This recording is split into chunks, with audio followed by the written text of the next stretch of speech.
So, I've just spent the last, month of my life on this fucking immense custom Celeste campaign called Darkmoon Ruins, and I had a great time. This map is long as hell, and I'm bad at Celeste, so I didn't record all of it. I did finish it, though.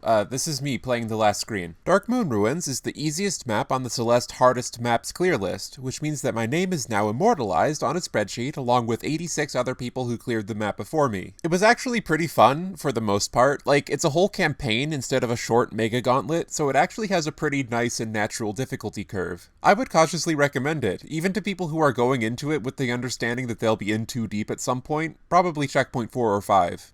If you want the sensation of wandering somewhere you know you shouldn't be and sinking into the abyss as it just keeps getting harder and harder and you just don't know when it's going to stop. It's fun the whole time, and the map offers a pretty easy exit point before it gets really stupid. The movement is consistently super inventive and constantly throwing new things at you. It starts out kind of repetitive and methodical, but each checkpoint brings another ingredient into the pot. The map gets messier as it gets harder, which is pretty fun. It culminates in a fucking monstrous final paw full of screens, which I reckon is the reason it's a hardlist map. I both love and hate these.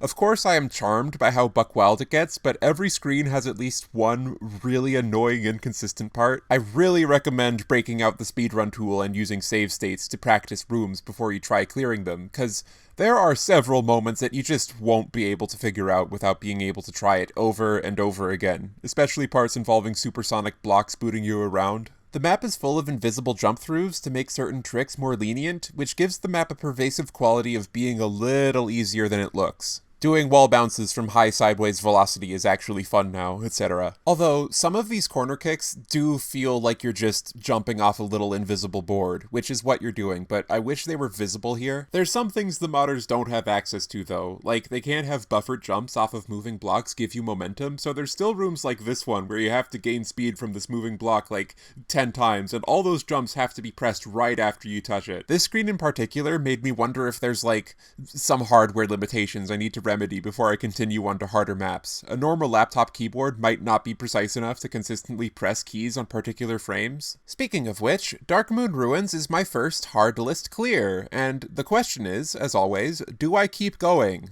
I mean, I know I'm not going to clear all of these. They don't discriminate for quality, and 2/3 of these are shitposts, but I know from watching clips that there's a lot of interesting and thoughtful stuff at every point of the scale. The final room of Darkmoon Ruins was ass. Among the hardest screens I've ever beaten, although I'm not sure if it was harder than NGMHS Flag 6. It was long, and it really throws all of the map's tricks at you, along with a new trick they didn't prepare me for, and there's no breaks. Usually these super long screens have stretches where the designer runs out of ideas and it gets a little easier, but this room was just on the whole time. But it's still nothing that a couple consecutive afternoons of grinding can't beat, so obviously I should keep pushing, if only to see what my limits are. Right now, I have my sights on Mauve and Sapphire Dash. They look stupid and interesting for different reasons, and are a little harder than what I just beat. They're also a bit shorter, so I should be able to record footage of them and upload it here. I mean, not right away. Now I just want to play some easier stuff so I can feel good at the game again, but